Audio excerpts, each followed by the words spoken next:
Welcome, ladies and gentlemen, boys and girls, trophy hunters of all ages. This is the 35th episode of the Raw Cuts Gaming Podcast. Woo! And you got your voice back. I did get my voice back. Oh, get the sound thing going. What's he did this week? Is he peeing? I can't hear you. Oh, you can hear it? No, I couldn't hear it. Still can't hear it.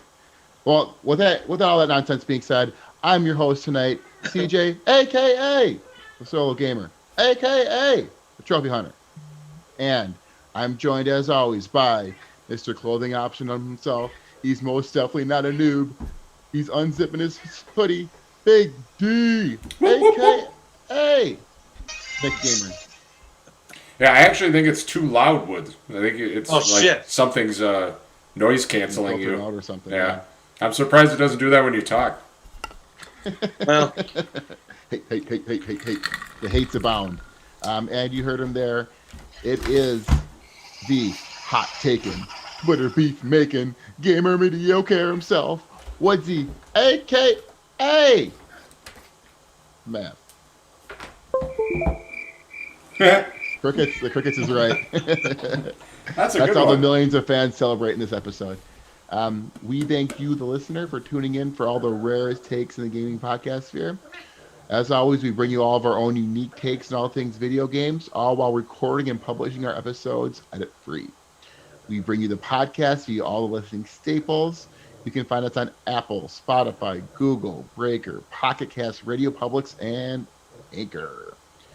As always, you can always watch us if you want to for whatever reason. You can get some saucy Big D naked action if you want to watch us. Check us out on the old Raw Cuts Gaming YouTube channel. So, with all that being said, we will be getting into what we've been playing this week in gaming, and then kind of dovetail into some bigger topics. I will get back to trophy time, which I skipped last week, a pile of shame update, what we've been smoking, and then also we'll give you an update on where we're going with the show. We'll tease that for the end. So, with all that being said, Big D, what you playing? Let's see. We did do a fair amount of Call of Duty Zombies, a little bit of Rocket League, and we did part 2 of the Ghost of Tsushima raid. That went fairly well. And I honestly, so we went about 5 hours, and then we bailed at the very end. Yep. At the final challenge. Now, I feel that we should give it another shot because the more I thought about it, we were all tired and then we got a little pissed off. But the one thing that they didn't make very clear was that there's absolutely no penalties for one person going in and out and changing their loadout. I feel that they could make some sort of area before you activate the challenge or any challenge in the raid that's like, hey, this is a safe zone, swap out your shit. And then maybe it doesn't reset your stats and all that, because that seemed to be the only penalty, like your stats reset. But it felt like the one thing that we didn't do was just for the challenge have the right 4 characters loaded. Because that final challenge, like I was kind of chatting with you guys today, having 2 assassins run the rugby challenge. 2 assassins and 2 Ronins would have been perfect. Well, or I was thinking, because you were doing really good as a Ronin, like if I would have been the hunter on the other platform instead, so that not only could I blow away my guys, but then from my platform, I could blow away the guys on your platform with the bow. So then we wouldn't have had to run back and forth, which was causing me some yeah, that's true. Some personal strife. Right. So I feel... And plus, if we went back in, we would kind of crush everything all the way to that point. Right. Anyway. Right. So I feel like those things, I just don't know if those things can be managed without running 2 Ronins at least simultaneously at least for one Ronin to get the other Ronin up, so that you're basically always alternating between someone's got to revive all, because that's so key. Yeah. But that is key, especially when so the final part of the raid, it's not really spoilers because it's just the raid, but you have to defend 2 platforms essentially from guys going into there, while the other two, well, I mean, you can do whatever combination of folks you want, but it makes sense to break it up into two groups. The other two have to go play the game of rugby where you run the little pillar forward. The problem with running the pillar forward is you're running through a maze. Now we know, at least in step one, now we know where to go in the maze. The problem is it's flooded with ghosts, and they hit you. You drop the pillar, and you got to kind of fight them off a little bit and try to get around them. And that's all fine and dandy, and would be relatively manageable. The problem is it's timed.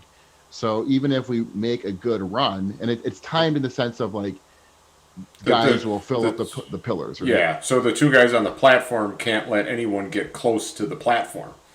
Right. Right. And as soon as someone gets close to the platform, it starts sucking your timer down, basically. And it just, that first run where you're running around it did seem like the longest one. It is. And we made it there a couple times, but I mean, like a couple times by like the skin on our teeth. And a couple other times we made it like we lost, like. Yeah, I'm about to put it on the platform. Yeah. So it's a tight, you have to be very, very efficient with your work. Well, and that's where, like from what I was reading, the assassins with the group vanish seemed like they would be very useful in that. Right. Right. But the problem is like that we need at least a run, preferably two, to revive. Because if you're split up and both of you get knocked down, and you're up top there, then you're really shit out of luck. Well, that's where I felt like the one Ronin, one Hunter. The Hunter shouldn't have much issue because they should be refilling their shit real fast, especially if you've got extra resolve and stuff equipped. I feel like you'd have your super all the time, and you would just be downing fools in that last part. Whereas if you can keep the two guys running and back invisible the entire time, because that's what Ryan was saying, right? Because I didn't get a lot of details when you were back there, CJ. He said it ran out fast, or what was the deal with the vanish? Yeah, the vanish didn't work for shit. Like, it was like, I feel like we got further along when you and I were running it. So we would vanish, but I mean, we would vanish for such a short amount of time. And the problem is he doesn't fill his special up too fast because we're not exactly. Oh, you're not killing anybody. And that's a special? Okay. I think so, yeah. No, well, yeah, one of them is, and he's got another one, but no, his special is like the assassination special is very similar to the samurai special. But either way, whether it's a special or if it's a ghost weapon, they don't fill fast enough for us to really have full advantage of it because we have to go fast, right? So it's just kind of helps in small bursts, but they're so infrequent that. And would it help to have the two people over there have like smoke bombs and all that stuff, so you had like extra poof vanish? Exactly, and that's what I had. I had the smoke bombs and I had some other form of distraction that worked really well, but those filled up so slowly that it's, you kind of got to know where to use it. You and I had a pretty good rhythm down there, but we were also ran out of gas fast in that last hour, which is what Yeah, because it was 1 o'clock, 2 o'clock. 2 o'clock. So, yeah, it was getting to be enough. But yep, that's what I got. What you playing, big dog? We'll get back to the list there. So, some of this will come up in the pile of shame discussion, so I won't stay at a lot. But I'll talk about Twin Breaker, which is a game I added to my pile of shame. That is, technically I haven't beat it, so it's still there. But played Twin Breaker, which is the video game from Colin Moriarty and oh god, I forget his buddy. But Reagan and Dustin for it's Lily Mo Games is who's dev. So it's pretty good. It's interesting because it's a twin stick block breaker game, which is something I've never played before. So it's pretty cool. I actually wonder if it would be easiest to play that like with somebody sitting on the couch with you, like you controlling one stick and the other person controlling the other, because I can coordinate. I can do the left stick with the breaker all goddamn day, but I can't do the right stick to save a fucking life, and I can't do them both at the same time. It's just tough. And then you go both directions, and it gets really kind of mind. So it's a good game, and it's a pretty good concept. So, yeah, good for them. Obviously, we just talked about Ghost of Tsushima. played the usual bits of Rocket League, but the real crown jewel of my playtime this week went to Spider-Man Miles Morales, which was Yeah. one of the 2 games that were voted as a tie for the pile of shame vote, along with Final Fantasy VII Remake. And I did a live stream of Miles Morales the other day. It was pretty good. I was already more than halfway through the game at that juncture, and I have since rolled credits. All Nice. right. Miles Wow, Morales is off the pile of shame, Yeah, you and I'll crushed discuss that. it further down in there. Sounds good. So I've been playing. I played more Cuphead. I've gotten past the first island, which involves beating 5 bosses or something. It's a very cool game. It takes place in the 1930s. If you guys are not familiar with it, where you're a little cup character, and it's basically a boss rush mode. Although they do have levels where it's kind of a run and gun, where you kind of try to make it to the end of the level. All hand drawn, all very cool artwork, all very unique. The music is set in that time, so it's very cool. Also, Oh, cool. so it's really, really, really fucking hard game. Although they do have difficulty settings, you can set it to like normal and easy. I haven't played it on easy yet, but so there is a little bit of help there. But then you get different powers and stuff, and you can do power ups and all that fun stuff. But it's such a cool game. The music tied in with the art just make it very, very fun game. So that, and then the raid, as you mentioned. So that's what we've been playing. So this week in news, and this kind of ties into our bigger story, so we'll kind of beef up these stories a bit. But hasn't been a whole lot of news this week. But the big news coming out of this past week was that the Bethesda and Xbox deal, the ink is now dried officially, and Bethesda umbrella is now under Xbox, or Bethesda now under Xbox's umbrella. And with that being said, there are some of the games are coming to Game Pass, and also coming to Game Pass, which is the big news of the week, is Outriders. Outriders will be a day 1 Game Pass game. So, boys, what do you guys think about Outriders coming as a day 1 Game Pass game? Woodsy? I think it's great. I know it was like people were speculating if that was actually going to be a PlayStation Plus game, which, I mean, those rumors are always mostly wrong. But it's a good game. It's great for Games Pass players, or Game Pass players. I always say Games Pass. Yeah, I hope that game is awesome. I still wish I knew more about it. I feel like it's going to be.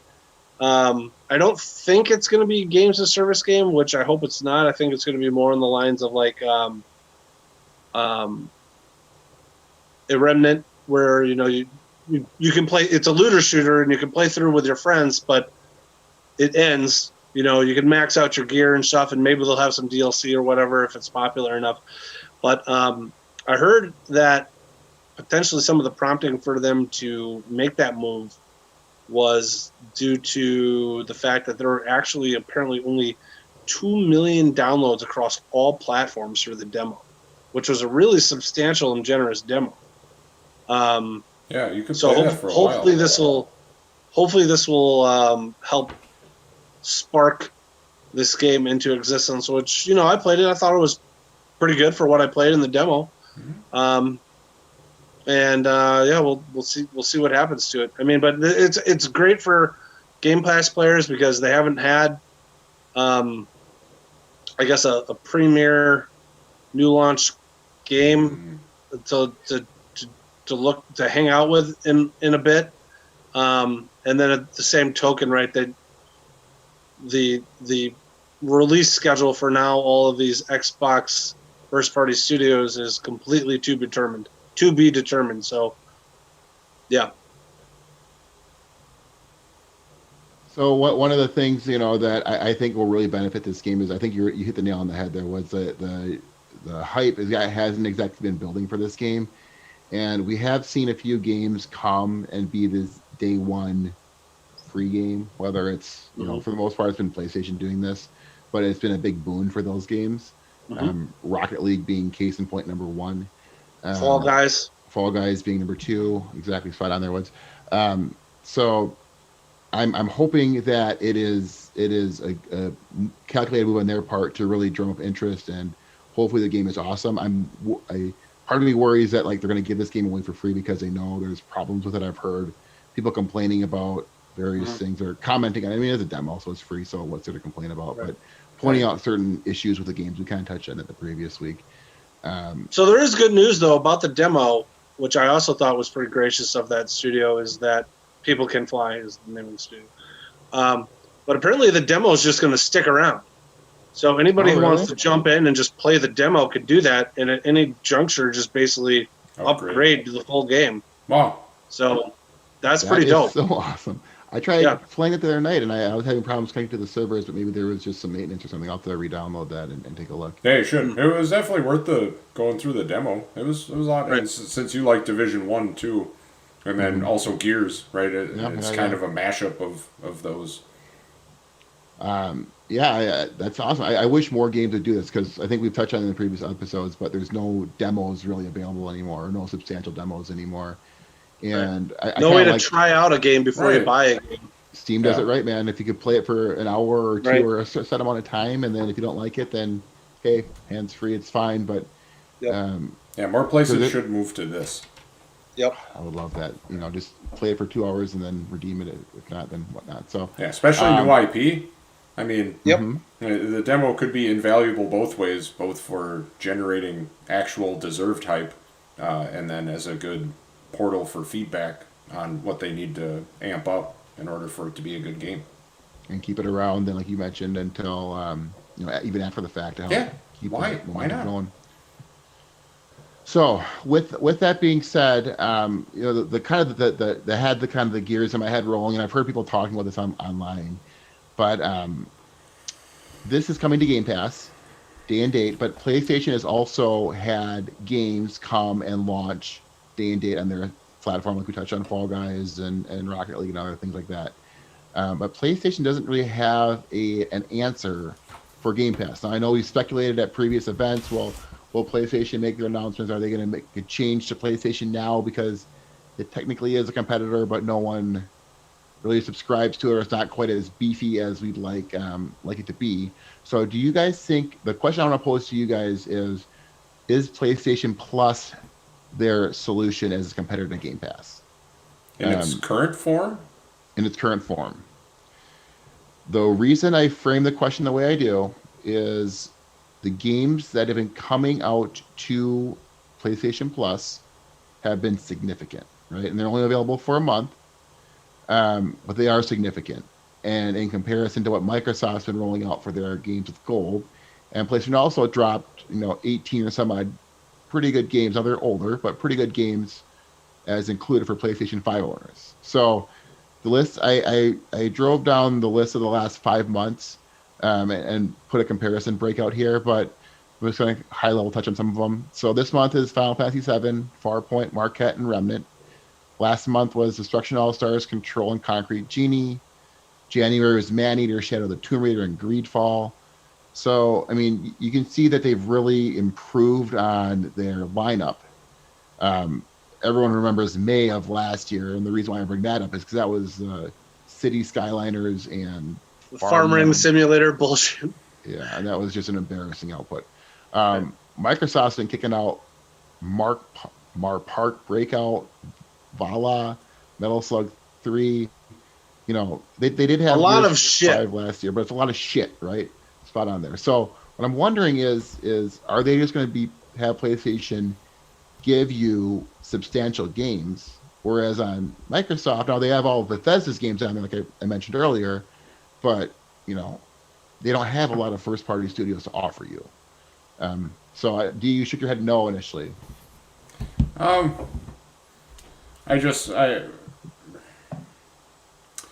don't see it in its current form. Yes, they've done better, but ultimately Xbox is going to park AAA stuff coming out. We're just in a weird time with COVID, and not a lot of shit has been dropping.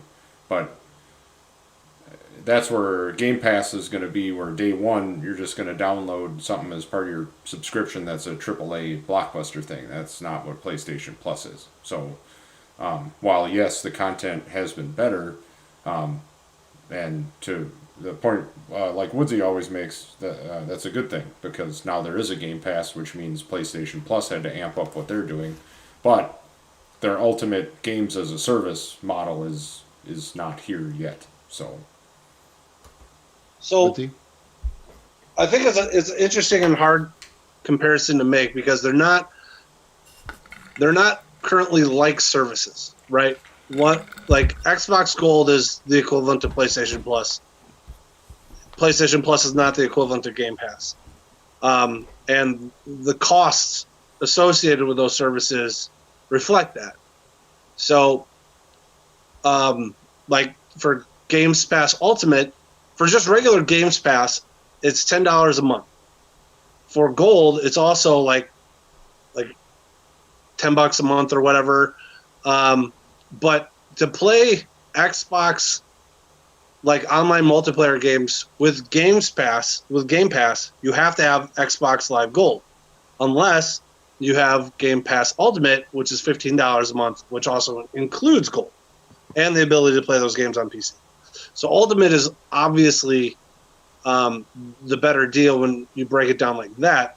But then you're still looking at a cost difference of $60 a year compared to $180 a year. So it's threefold the cost. Does it provide threefold the value right now? not yet. I don't know. But like to Dee's point, the future is coming, and Sony knows that future is coming. Do I think that this is the it for PlayStation Plus? That it's just going to try to pump out higher end day and date launch titles for free? Maybe. I'm going with for like the interim, yes. But I think their long term solution is also going to be something else. Games Pass, PlayStation Now or whatever Now it's called. Combined service with PS Plus, we'll see what the PS Plus collection evolves into, if anything. Nobody knows, and they haven't really said anything about it since the initial announcement to it. They made that announcement relatively vague, where it was like, these are the games now or something, where they could be adding more or they could be going away or something. Will they do another drop of 20 some odd games that are whatever? Plus, I think it depends also what type of consumer you are. So for me, who I'm ultimately like a collector, right? I like to buy games and own them. And even though I understand I'm technically leasing them via my PS Plus subscription. Effectively own the games because I'm never not going to be subscribed to PS Plus. Whereas, Games Pass is a rotational thing a la Netflix. So if you wanted to play a game and it left the rotation, well, too sad, so bad. You can buy it, or you can hope it comes back into the rotation. So I think it offers different value for also different type of gamers. Like because I like to build my library and portfolio and pile of shame, but there's other people who, like I know yourself, not just even yourself, but a whole slew of other people out there would typically just go and like in years gone to like Blockbuster or Redbox, gone and rented a game, finish it, pack it away, it's done. I'm never interfacing with that title again. Right. So I think for those sorts of folks who value just making sure I can play that game once and be done with it, versus those who value the collection building, it offers a different value proposition as well. That's a good way to put it, Woods. It's an interesting thought that I've been trying to wrestle in my mind, and I think you kind of crystallized it of doing a different value proposition, because I see all this value in both sides, right? So like you said, so the quality of the games is definitely there with Sony right now, at least to Steve's point. But I think they are ramping it up, at least in the interim, and I guess we'll see where it takes them in the future. But I'm in more line with you, Woods, where I like to own games, and whether you buy it or even on PlayStation Plus, is always digital ownership is always kind of an interesting concept. Right. But the PlayStation's model is like, hey, you get this 1 month window versus this 5 month window, which was The Witcher 3, or indefinitely if it's a Microsoft-owned IP. But right now, for the most part, Microsoft IPs don't really interest me all that much, other than Gears. Gears is my one true thing that I really love from Microsoft. Right. So what do you mean by the 1 month window? Because once you add it to your library, you technically own it. Exactly, but you need to be a subscriber and claim it that month. Right. So Yes, but then even if you stopped paying for PS Plus, it would still be in your library. it's Right. not technically. So once Well, you no, it's technically a part of your library. You just can't access it anymore without an active PS Plus subscription. Really? I didn't know they locked you out. They did, Yep. yeah. But I didn't mean more so mean that. I more so meant you have a month to claim it. Whereas and then you have infinite time as long as you have an active subscription to play it. In Microsoft, you have a set time or a convoluted set time where they don't tell you how long it is. They give you like a month warning, but kind of like Netflix, they give you a set time to play it. But once that's gone, it's gone, right? So it's just different models. But it's just I think it is PlayStation's answer for now. I don't think it's their long-term solution. I am in line with both of you guys saying that I think they are going to revamp PlayStation Now, combine it with PlayStation Plus. I mean, they'd be foolish not to. They'd be absolute fools not to, because A, it's a great service offering, it's easy money for the most part, and then B, like D pointed out, like that Xbox Bethesda ZeniMax acquisition and all those studios and all those games, they're on the track somewhere, and that will be coming into the station at some juncture. So the sooner they figure that out, the better. I'm curious to see the monetization methods, because right now, I mean, Xbox has even come out and said that that Game Pass is not profitable, right? We don't know how not profitable it is, but the ultimate goal is to get people hooked onto their subscription service, and the way they do that is with more games, obviously. But with more games means that they're burning through more development costs and whatnot too. So, paying, making the deals to have. I mean, how much did Microsoft? What was the check that Microsoft had to cut People Can Fly to get day and date of Outriders. Outriders. Yeah, exactly. Right. And that's the how stuff many that goes away once they own them. That's a lot of cash that they're going to save, and then they'll just be able to drop them. They'll figure it out. But they still need to front the development costs, though, right? So that's the other part too. So it's curious to see how some of these streaming services make things profitable, right? And PlayStation has come out and said but they've come out and said that they don't see the value in putting their first-party IP on a free platform like that. They don't see putting Last of Us 2 as a day and date thing because it's not worth it to them. But I guess we'll see. Okay, so then the other big topic I wanted to have you guys to cover with you guys is free agency frenzy. So, as some of you guys know, I liked this speech, by the way. I thought you might. I kind of thought about, okay, what's going on in the world right now, and there's two things going on. We have our sports world, which we won't get into here, but we all love football, and right now it is football free agency season. The Bears just inked Andy Dalton to a $10 million contract. We all had some good laughs at. Mr. Jamal Williams, we love you, buddy. We love you, Jamal Williams. Mr. Smiles, your dancing and joyous exuberance. He is such a great person, man. A great human. Don't go to the Vikings, please. And he knows.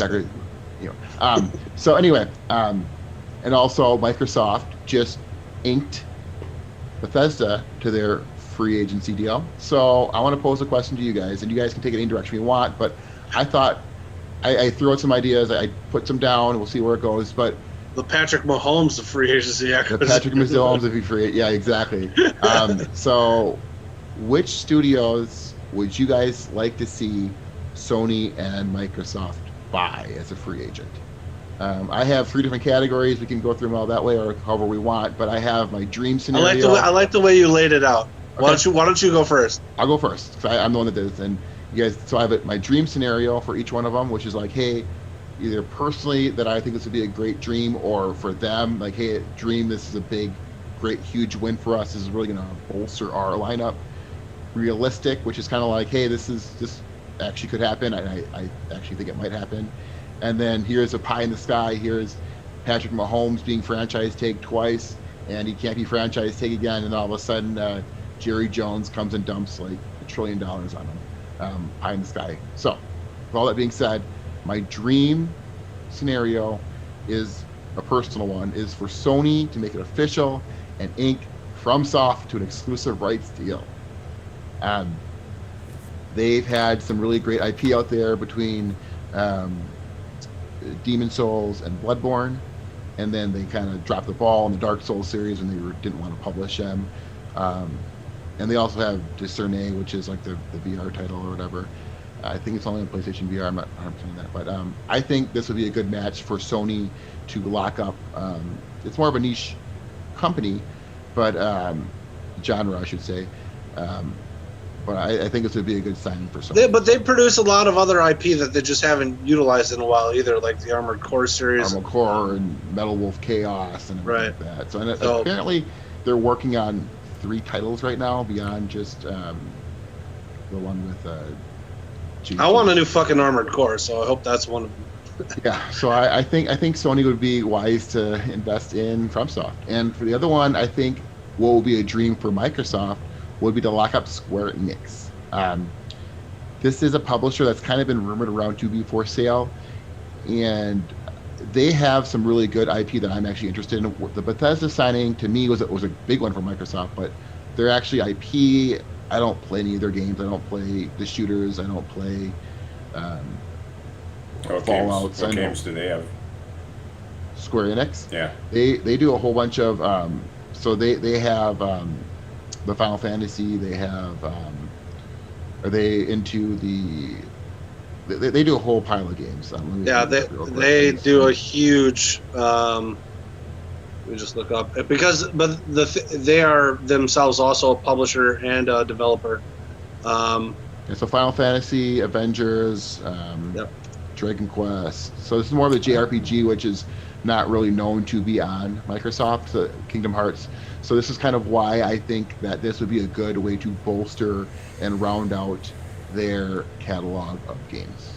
Plus get into the Japanese market a little bit, which is a market that Microsoft has historically struggled in. And I had an interesting take with another dude about this on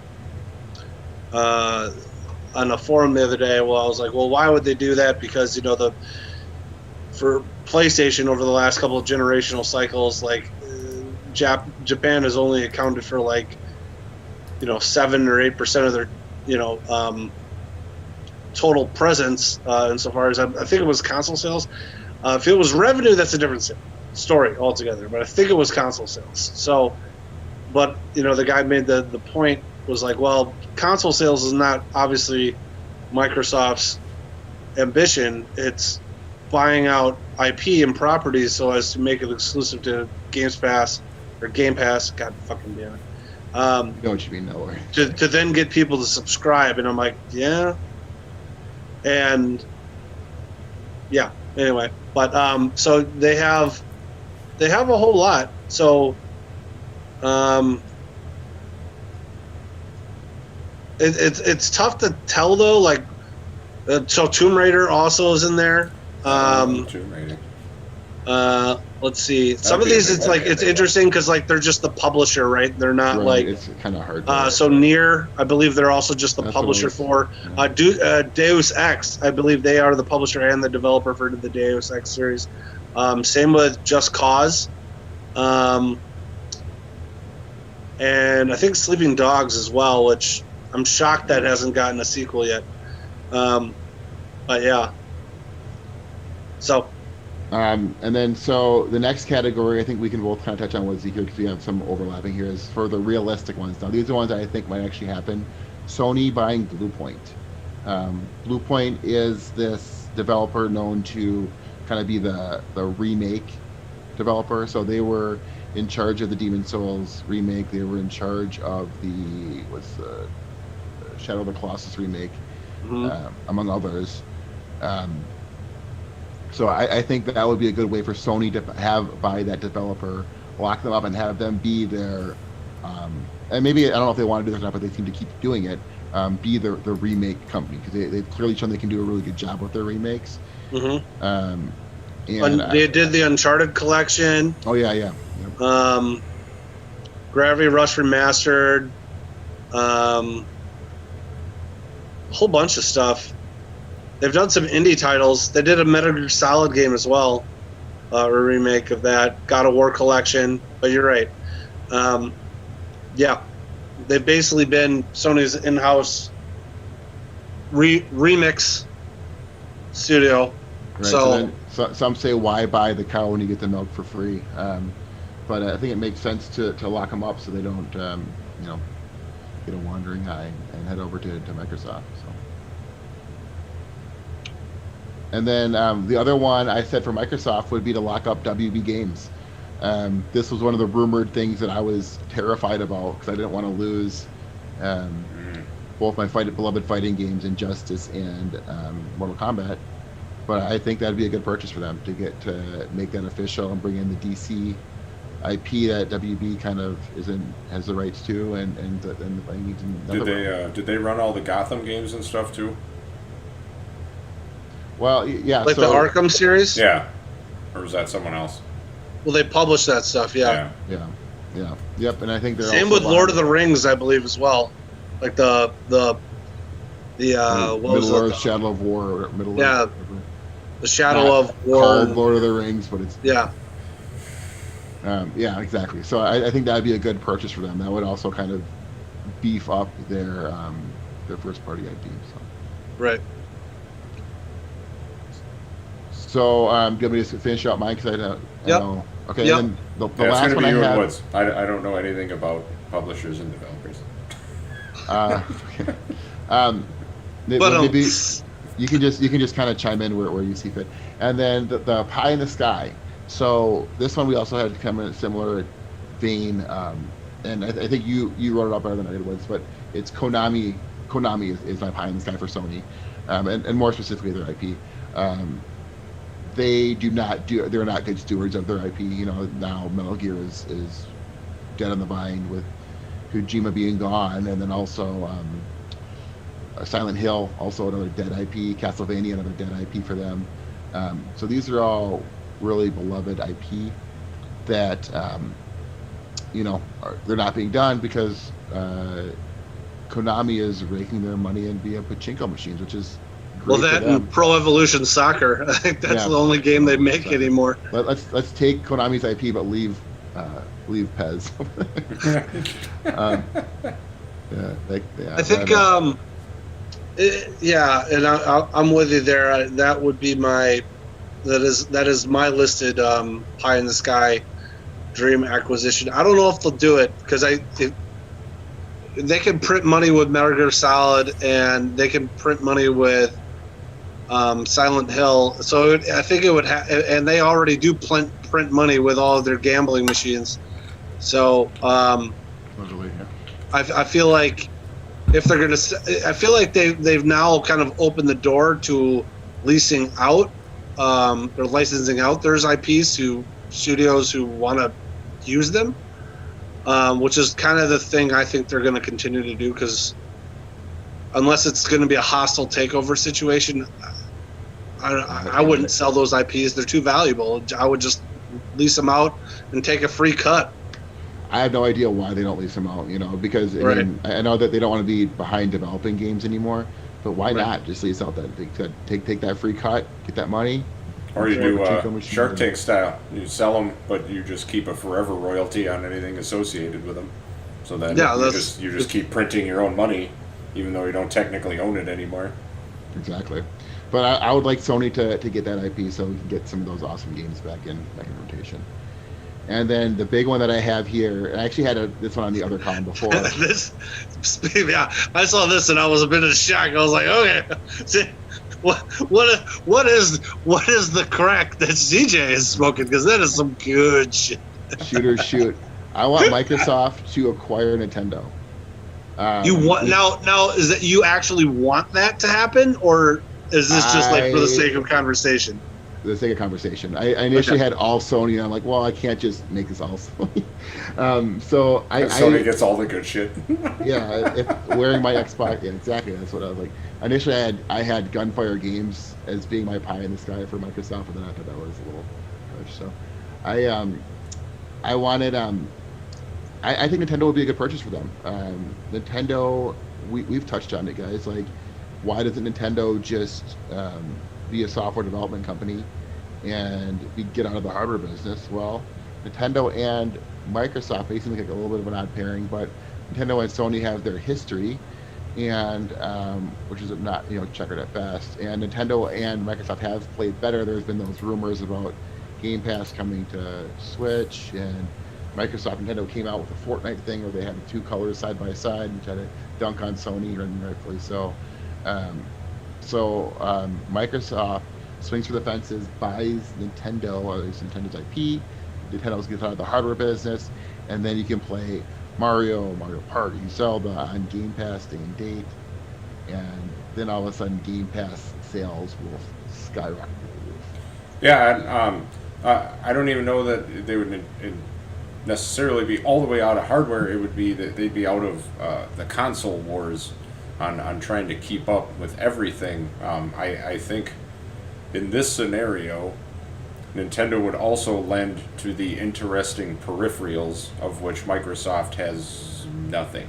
So they would probably help bring that handheld point of view, right? The Switch. I mean, that would be pretty huge for a lot of Game Pass games. I mean, that'd be a perfect way to consume your Game Pass games as a service also. Something little handheld and mobile like that. That'd be kind of sweet. But then you'd also have your big box for playing the AAA stuff.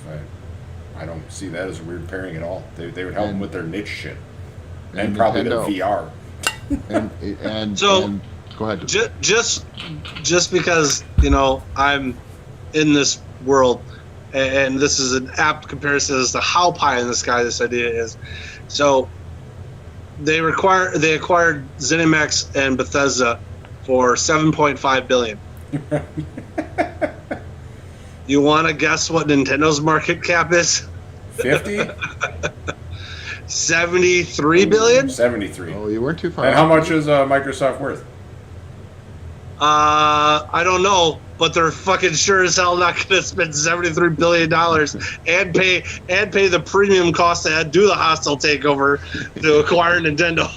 And I thought it was Jerry Jones dropping $1 trillion on Pat Mahomes. Hey man, this is my pie in the sky. I think. Yeah, no, it is. Though, so that's why I went that direction. So. Right. All right, Dean. So, I know. Let's hear. No, that's all I had. Those are my three big free agency purchases. So my dream for both Sony and Microsoft is done. And the reason I say that is I don't want the arms race to continue. I want it to stop. I don't think it's ultimately going to be good for consumers. And I think a lot of IP will die off as a result of, you'll see two things. Beloved IP that maybe is even IP that hasn't been utilized in a while, but it'll just be killed off because it's deemed no longer profitable or profitable enough. And then you'll see a lot of other beloved IP that people do like just turned into shit, or because they just try to justify the purchases of these studios and publishers by trying to do ridiculous money-making schemes out of these games. So I want it to stop. So that's my dream. Do I think it's going to? Probably not. But I would prefer to see the video game publisher arms race, studio acquisition arms race just stop. Because I don't think the results are going to be great for gamers in general. If this continues on its current trajectory. Realistic, I'm with Sony, or I'm with CJ about Sony buying Bluepoint. Microsoft, I think a realistic two different studios that they could acquire. we were bullshitting the other night when you were telling me you were playing Cuphead, right? And you're like, I can't believe this came to PlayStation. Well, it turns out Microsoft doesn't actually own MDHR Studios or Studio MDHR. So they kind of had like a No Man's Sky partnership with them for the original publishing and development of that game, but that expired, which is why it's now on PlayStation. Did they fund the game, or how did that exactly? Do you guys? I didn't read into it at that level, but it is now, it's kind of like so identified with Xbox as a brand that people like you and I kind of assumed that they actually owned them as a studio, and they don't. Same goes for Moon Studios, which is the developer behind like the Ori games. Okay. So they don't actually own those studios either. They're like those kind of like second tier partners, like Bluepoint is with Sony. So that's why I kind of added that as my realistic Microsoft acquisition, because it kind of is in parallel a little bit to what Sony's relationship with Bluepoint is. So it's interesting you say Moon, because my brother is a huge Ori fan, and he's been like begging me to play that game. Sure. I keep shooting him down. So shout out to Beast Mode for his love for Ori, but I don't know if I'll be playing it anytime soon. Lexi. Go ahead. Sorry. That's all right. So then Pie in the Sky again, Sony acquiring Konami's IPs. I don't know if it'll happen, just for the reasons I stated previously. And then for Microsoft, it'd be Sega. So similarly to the sort of lines that you had talked about with Microsoft and Nintendo, I feel like Sega has had some they've showed an interest in allowing their IP to cross over with Nintendo, and I think other publishers in the past, including Microsoft. And Sega, they have a lot of decent IP. Obviously, Sonic, and those games are kind of underutilized, and they could be reinvigorated by Microsoft. And Microsoft really doesn't have like a flagship 3D platformer or and I get that they don't gear themselves they kind of gear themselves and their game studios towards potentially more adults or mature audience, however you want to phrase it. But they could expand their portfolio by adding some more youth-friendly IPs, and I think Sega would be a pretty ideal target from that aspect. Also from the aspect that they could potentially springboard that into helping them also gain a little bit more inroads into the Japanese marketplace. And with Sega, you got to keep in mind too, comes Yakuza, and Yep. Yakuza, interestingly enough, was a Sony exclusive, For a long time. for a very long time. And then recently they started realizing that, hey, Americans love these Yakuza games, so they started coming over to Microsoft. And now I believe 0 through 6 are all on Game Pass. And Microsoft actually inked a exclusive rights deal, I believe, with Sega to get Yakuza 7, the enhanced edition for Xbox Series X. Like a timed exclusive, yeah. Yeah, so that came out back in November. I forgot about that. And it just dropped for PlayStation. So there's already some friendly relations going on with those pairings. So yeah, that's it. Into the Trophy Hunter. So last week we all ran out of steam, and I literally ran out of my voice, so I didn't get a chance to cover Ghost of Tsushima trophies. I don't believe there's any spoilers in here, but I'll put up a slight spoiler warning for Ryan in case he hasn't finished the game yet. There may be some spoilers in here. Fuck you, Ryan. Fuck but you, Ryan. I don't think so. So Ghost of Tsushima, in line with other Sony's first-party games, is the platinum is very attainable. There are no difficulty-related trophies. There's no missable trophies, which is always a huge plus in my book. The platinum percentage rate is 50% on PSN profiles, which is always inflated for PSN trophy hunters, but 50% is a significant number, as you heard from D there. But it's at a 13% on PSN. which is also a high number of people to attain the platinum. Um, some of the issues I had with the trophy hunting is there's just a lot of checkbox things to do.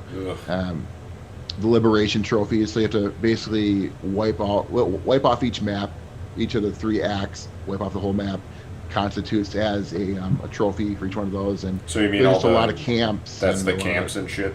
camps, and it's interesting. It's actually all of them. It's the camps, it's the fox dens, it's the Yeah. shrine. It's Oh, everything. God. So you got to wipe all that shit off there, which is a lot, you know. And I understand the Mongols are invading, so there's a lot of shit going on, but it just after a while, like if you're not, and I tried to stay on top of it, so I tried to wipe off a whole map before I moved on, because I didn't want to have to come back after the game Right. and wipe off everything. As I touched on the spoiler cast, fast travel is amazing in this game. So if you see it, you know where to go. You can travel there. And there's one point when you can decloud the whole map. You know, I don't remember what triggers that exactly, but that does happen. So you can see what you have left to do. But that would be nice. So just real quick, I totally agree with you on that, and I think these check the box trophies in general just need to stop. And I'll touch on that in Spider-Man when I get to that. But They have a lot of those too. it's just too much fucking busy work, and then they throw a trophy on top of it. I get like if you want to like incentivize people to do all those things by unlocking some cosmetic or something like that, that's cool, because then it's your choice and you have, you know, the incentivization of an in-game something to utilize. But just for a fucking trophy to get the plat, it's ridiculous. It's similar to my gripe with Jedi Fallen Order. You know, I think both Right. these games, I adored both of those games. But just getting around the map now, what the difference is between those two games is Jedi Fallen Order. I found they had this like crazy 3D map, which is kind of cool in theory, but like hard to figure out how to get down to the bottom to look in this chest. And I had to look up to figure out where this parka was or whatever the hell it was. Ghost, the exact opposite. I see the dot, I can fast travel there, and I'm there immediately. So that's but it kind of reminded me of Jedi Fallen Order, where kind of like annoyed me towards the end of like trying to, and that's my own idiot crazy trophy hunting way. Avid Reader was where you had to collect 20 records. I wish PlayStation would fully implement their goddamn trophy tracking.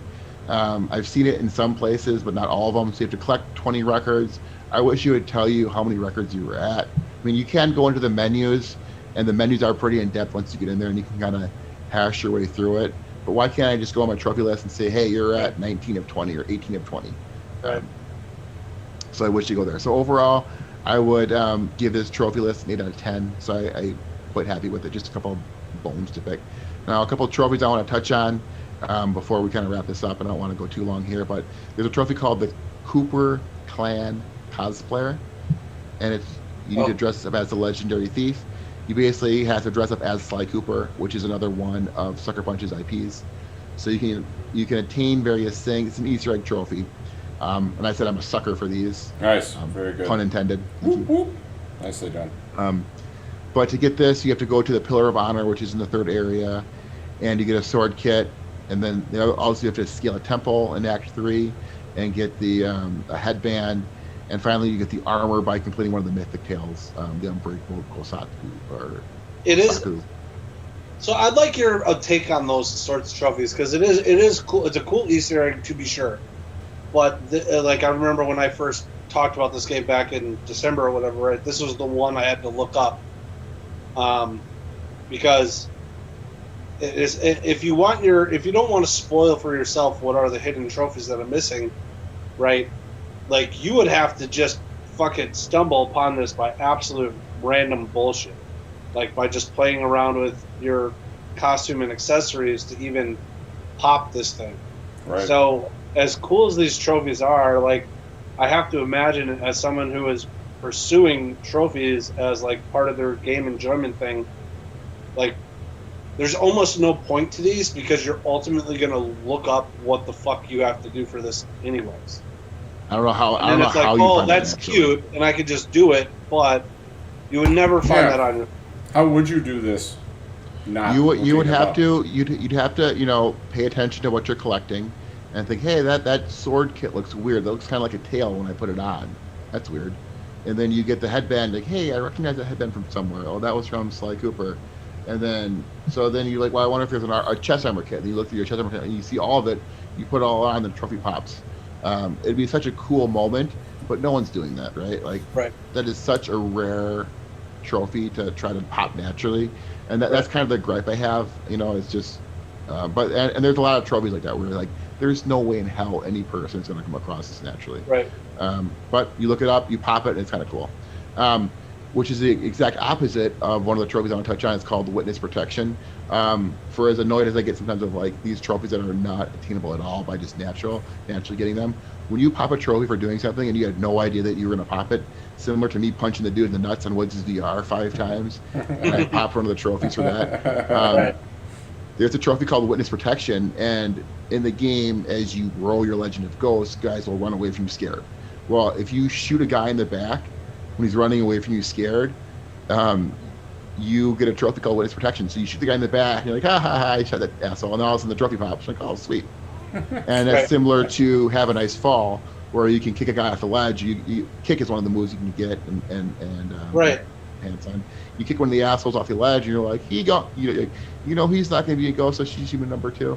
And all of a sudden the trophy pops. Right? So that's kind of cool. And then we touch on it in the show, but the trophy called A Moment in Time, it incentivizes you to personalize the scene in photo mode. And we don't need to go into it much more. Woodsy touched on it quite eloquently, but their photo mode is awesome. So you go in there and you see that, and if you're the type to look up trophies, you see, oh, hey, I can pop a trophy for just going into photo mode. I go into photo mode. Oh, this photo mode is dope. I can change the weather. I can change the guy's face and everything, and I can change all this stuff. And then it really kind of spark creativity in people. So I thought that's kind of a good idea. And a lot of times they will add trophies for going into photo mode, but Ghost of Tsushima especially had a very good photo mode. So overall, 8 out of 10. I am quite pleased with the Ghost trophy list. So I've talked enough. I want to hear about what Big D's been smoking. Big D, what you smoking? Smoking. Let's see. What the hell have we all made? So I've done chicken and ribs a few times since we've last spoke. So getting big on the brines. So I got my recipe down. Very important. Keeps the chicken juicy, especially if you're doing the boneless, skinless. And let's see. I brined the ribs actually too the other time, and that worked really, really well. Wood said he dry brined the other day. I wanted to try that one time, but tomorrow is going to be a big day. So I have had a whole brisket in a corned beef brine for 5 days, and I'm just going to smoke it on with not much smoke, like maybe on a 1, because it turns out that smoked corned beef is just pastrami. So I honestly didn't know that until I started reading. So that was just pretty funny to look that up. Like, oh shit, I looked like I was fixing to make pastrami and not corned beef. But yeah, St. Patty's Day tomorrow, so we'll make our own. Hopefully somewhere in between corned beef and pastrami. So that's what I got going on. That's funny because me and CJ were planning on coming down to your house tomorrow night for some Guinness. Guinness and Rubens? Corned beef and cabbage. We're just going to That's show well, we figured the children probably won't be eating boiled cabbage, so we're going to make Rubens tomorrow with the Right, I'm going to be fancy there. corned beef. Yeah. So I bought CJ and I- all that shit today. So you guys all want to come over? You're more than welcome. We'll hang out outside. Or I'm Line going up to the have shots of JMO. I'm going to have somewhere in the neighborhood of like 10 pounds of this, so we could also wait for the weekend when it's going to be 60, and then we could hang out outside. So Right, and not fucking snow covered again. a little bit, Nasty. a little bit. Was he anything on your smoker this week at all, or no? No, I haven't busted it out since my last update. I like to get some ribs and do some ribs this weekend though. If the weather is nice, like you was talking about, just because, I need a good rib fix once every month and a half, or really month, where things don't start going well. So Okay. Yeah, We'll we'll get that meat, and then it gets all crabby. right. So yeah, we'll see. We'll see if I do anything this weekend, and if so, We'll try to do a little bit more documentation of the whole process of the talking about the meat selection, just the prepping of the meat itself, the seasoning of the rub I'm going to use, methodologies, and then maybe a little bit more thorough documentation of the cooking process itself. So yeah, we'll see. So I don't have the smoker, as you guys know, but I did figure out I finally made some really good juicy Lucy's. Ooh. I've always struggled with that because the cheese always runs out, you know? Yeah, it always seeps out. I've found that if you kind of incorporate... It's just trying to find your mouth. It is, but it's unfortunately finding my grill and then lighting the grill on fire and then... Yeah, and then it melts all over the inside of the grill. It's goddamn annoying. Yeah, I stopped making them. Pork, ground pork. So I incorporate ground pork with the ground beef, and I put the cheese in there and I form a patty around it. And then I finally made it, and then Miriam like cracked open hers, and there was like remember the commercial they had from the 5-8 Club where the cheese is just like flowing out. It wasn't quite like that, but it was close. So nice. It didn't actually leak out. Now, So, yeah. did you just do straight cheese? Yeah, straight cheese. So the reason that they get that is those bastards mix their shred with, I believe, like cream cheese. Oh. And it might even be butter too. I'm not sure, but I know it's at very least it's a little bit of cream cheese, so that it makes it almost makes like a fondue type thing in the middle. Don't get it quite as much. Yeah, because they want that flow. Yeah, because it's awesome. You crack it open, like holy shit, there's cheese. And then now I got shit to dip my burger in too. Exactly. So Woodsy, we need an update. Pile of shame. Teased us earlier. What you got? So as I alluded to earlier, played Spider-Man Miles Morales start to finish. I only did one live stream of that, so I apologize. But I just kind of got into it at random junctures this weekend and just was pounding it out, including through yesterday. So I really enjoyed it. As I kind of chatted about with CJ on a sidebar, I touched on the kind of the stuff that annoys me about some of the trophies and quests related to those games, where it's just like you got to run around the map and basically do the same task 80 different times. And some of the tasks that they also make you do to pop trophies are just fucking hard and annoying. Like the music sampling one was just awful. Yeah. So if you get into that game and you haven't done that yet, the music sampling one sucks. It's a cool concept, but you have to like find the right sine wave or the right sound wave. In good concept, bad execution. Bingo. But the combat was great. I liked how it had some gameplay tweaks from the OG Spider-Man, and I really really enjoyed the narrative with Miles, and I thought it actually really complemented well the main game and the narrative that went through with Pete, and those I think those two games in general have been really underserved from the critical community, given the really outstanding narratives that both those games have featured. And they really didn't get a lot of high praise for that. They got high praise for, just the game itself and the graphics and the action and the combat and blah, blah, blah, blah, blah, blah, blah, blah.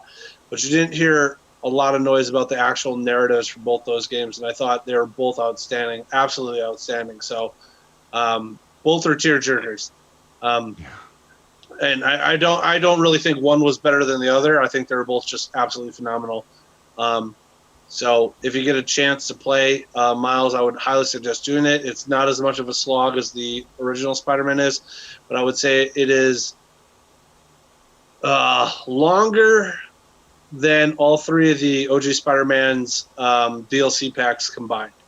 Not by much, but it is. It's much better than them as far as the narrative story goes. But yeah, and I mean, I would even go so far as to say that the two Insomniac games that or Spider-Man Insomniac games that have been produced so far, from a narrative standpoint, have been honestly better than any of the Marvel films stories that Marvel's put out. So, at least in recent memory, I guess, going back to the original Marvel Spider-Man movies with Tobey Maguire, like number 2 was obviously great with Dr. Ock, but I think, like, I really think the stories in both of the actual video games are absolutely amazing. So, I have now since downloaded Final Fantasy and will be striking that up shortly. Final Fantasy VII Remake. So I can conclude a 2-for-1 special of the pile of shame. Not that I want to detract you from playing the game, because I absolutely adored that game. But is the PlayStation 5 patch out for that yet? Do you know or no? For Final Fantasy VII Remake. I was thinking about that. I was like, I should look that up, but I don't think. Oh, look. Is that free? I don't think it's free to the people who got the free version anyway. You're right. Never mind. Correct. So I'm just gonna play it. Yeah, it's plenty good. But I was thinking that if you could get it, yeah. Right. We could talk about the memes about the trailer. It was like, now PS5 version, now with graphics. Yeah. That's all. It's all out. Oh wait, no, I'm seeing pre-order. Right. So we'll I'll spin that up here in the next couple days, and I'm excited to hear get us logging on that and completely go back against my stances if I'm not going to play these games until they release all the fucking game. Whatever. Here we go. I think it's worth going back and replaying. We can get into the naming of that game and whatnot. Right. Once you play it and beat it, but I think it's worth. I hear your point, but I think it's worth playing now. Right. Yeah, and I hear it's different enough that it makes it worthwhile. So, in the Pile of Shame group last week I didn't get to cover, but I haven't made any purchases this week, and I don't think it will, given I was just browsing the sales and not a lot of there that excites me right now. But I know it's crazy. They got to put up better sales if they want that money. Uncle Bob's Murder Palace or whatever, just the random shit you buy. Go ahead. Speaking of games that I am much maligned for, with my criticism about the backwards compatibility, Joe's Diner is now is now owned by myself.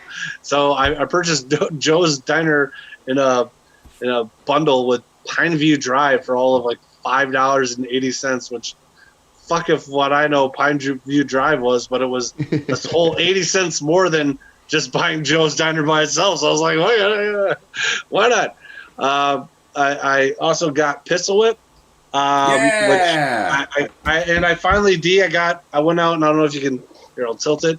You kind of see it up there in the upper right there. I got myself a charging stand for my controller wands, because that was always a big inhibitor for me actually using them to play games. Is like only one was ever fucking charged at any given time. Yeah.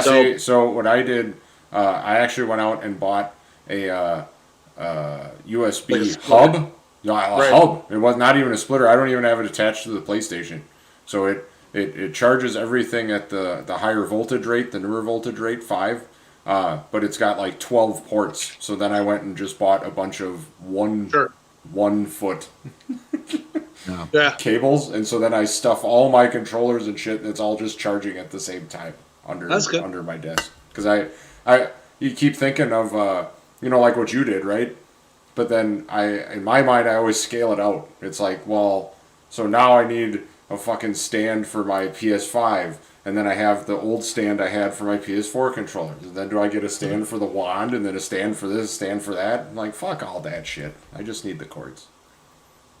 Well, I bought this anyway. No, it's fine. I'm just saying for me, I see a mess. Right. Looks pretty clean. No, not you. Where's your other 4 docks that you have, though? For what? Don't you have a PS5 dock? Nope. Oh. I only have docks for my PS4 controllers, my PS Move controllers, and my Nintendo Wii controllers. The Wii controllers. Yeah, I did get the I one guess for the and Wii too. Xbox 360 controllers, but that's fuck if I know where that They is. did make a cool one for Wii where it comes with new battery packs, and there's 2 slots in back for the extra packs, and then also the 2 slots for the controllers. So that was a cool one that I have also. What else I pick up? Oh, Super Time Force Ultra, which always looked cool to me, so I figured I'd pick it up. Serial Cleaner, which was interesting. It was like $3. I was like, fuck it. It's like a stealth action game where you actually play a cleaner for either the mob or for hitman, like disposing of bodies before detectives or whomever can come and get them. The Long Journey Home, which looked like an interesting both like shooter platformer, space odyssey game, and then finally Twin Breaker, like I was talking about earlier to start the what I've been playing. So, and with that said, I know we kind of mentioned this in passing last week, but I love to, and I think we all do, right? Kind of think about the games of yesteryear, our member berries, right? Of games that we think we would like to play again or have remade or remastered or whatever. So I'm going to actually, now that I got it out of the woodwork, I got my man cave is getting in tip top shape, and I actually have it all hooked up. My PlayStation 2, and I'm going to, and this is kind of a nice segue from the discussions we've had over the last couple of weeks about Ghost of Tsushima. I'm going to replay one of my favorite games of all time, and see if it still is, and see if I would still want it remastered, and that is Way of the Samurai on PS2. So that'll be a new segment called either Recuts or Dry Aged. I kind of like Dry Aged. I do too. We'll see if it's something I would still be interested like on a remastered level going forward. Like Dry Age also. Yeah. Well, so that kind of dovetails into our final segment here tonight. Is we wanted to kind of give you guys an update as to what direction we want to take the show, where we want to go, and how we want to bring you guys the best possible content available. So, I kind of jotted down some bullet points here. Feel free to chime in, you guys, if you want to kind of comment also. But going forward, we plan to make some changes, as I mentioned, and have no fear, we're not going anywhere. We're just trying to enhance the content. So yeah, settle down, Ryan. Calm your tits. Calm your tits, Ryan. Amped up about shit. So right now we have met a weekly cadence for all 35 episodes. We're planning to go to bi-weekly. That's kind of the biggest change going forward. We all have our own life events going on. It's summertime, and we'll kind of be outside enjoying and life and whatnot more. And we don't want to try to feel the need to the frequency of the podcast of being every week. We don't want to bring you content just to bring you content. We want to kind of hit a regular rotation of episodes, but consistent content also means quality of content. So we don't want to try to jam in talking about bullshit news stories every week that no one wants to hear about. We want to bring you, spread them out a little bit, but try to make the episodes a little bit better. Yeah, well, just start to highlight the segments a little more versus the news. We got a little news heavy here, which is kind of what started all these discussions. Because then we'd kind of flounder when there's no news, and it's like, well, can't be having that shit. So. Plus, right. As we discussed, there's a gabillion pods out there that you guys are listening to for the news. That's not us. So we want to start coming up with stuff that kind of is our own and unique and more kind of who we all are, right? So part of this stuff was definitely the cooking, and that's where Woods was digging into that too. So I want to be better too. Kind of highlighting some of the stuff I'm doing, more pictures, more videos, maybe eventually. Got to get a setup in the kitchen then. So Woods, you and I and CJ, we all got to get together and noodle something. Maybe we can do something with a pie and one of these $30 webcams or something, so it's not such a pain in the ass. We could do a cookbook. Yes, Raw Cuts the Cookbook. Raw Cuts Gaming shit. Cookbook. Planning session on live. Done. That shit's done. That's an idea that's happening. Yeah. So D's spot on. Go ahead, D. No, and then we're just kicking around the ideas. Woods just had his dry age segment. Obviously, we had Raw Rant, but like CJ was getting at, we want to work out the spacing so that it actually comes back in naturally or as part of some of the stuff we're hearing or doing. Right. You know, and in addition, you know, we got a couple other segment ideas. We had the Little Smokies, right? Talking a little more about what the kids are playing and all that stuff too. I got it. I actually started writing a bunch of them down. So So our like vision, top 5, some of that shit. So yeah. So our vision is, you know, we want to figure out what our brand is, and right now we're 3 guys who love video games and love meat and cooking. So we do want to dedicate more time to the cooking thing and the meat thing. We're going to cut back on the news. We'll still cover news, especially when it's bigger topics. But we want to kind of truncate that down to a much shorter time. So we'll kind of dial back. And we also want to include what we've been playing. I think people like to hear about what we've been playing. We'll try to, you know, if it's just the same game week in, week out, we'll touch on it, but we won't go very in depth.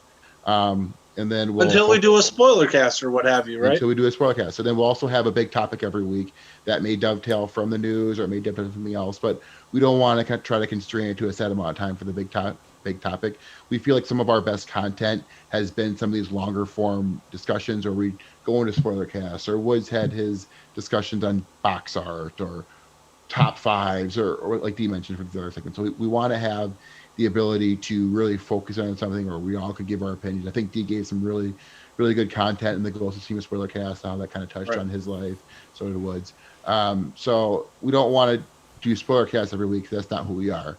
But a big topic every week, every episode, I think would be a good way to go about it. And then the rotating segments, like Dee mentioned, towards the end, and then more focus on the meat. So with us dialing back on some of the content of a weekly podcast frequency, we're also going to, we don't want to go over our skis and go into more shows. So look for more content being uploaded to our various channels. We'll talk about it in the show. We'll pimp it out in our various podcast feeds, but maybe look for some cooking videos, or maybe we feel strongly about what's going on with the sporting news, or we're gonna try to feature more live streams as well. Exactly. The other night when we were playing our Ghost of Tsushima, our second raid, we failed miserably to fucking post that as a live stream. Yeah, we sure did. And Ryan didn't say anything. Our friend Ryan, who was literally questing with us, was like, "Hey, did you guys not stream this out? Why did you not stream this out?" Now wait a minute. Ryan didn't bring that up until 4 hours and 40 minutes into the 5-hour thing. Right. So I feel like most of this is his fault. Yeah. Fuck you, Ryan. Right. Like, I don't know why he didn't say something right away. Yeah, Ryan. Almost done. Jackass.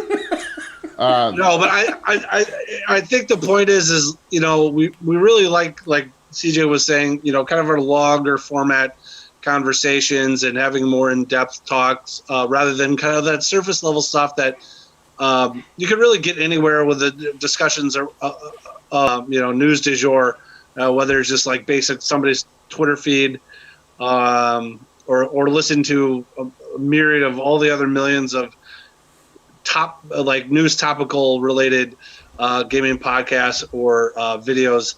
So we want to differentiate ourselves through these more engrossing segments. Yep, and unique segments too. Yep, spot on. Right. Nice $10 content, quality over quantity is really, I guess, the gist of what we're gonna aim for. Yeah, and absolutely. Also, just if we're playing, we should be on Twitch, right? So that's we've all come on.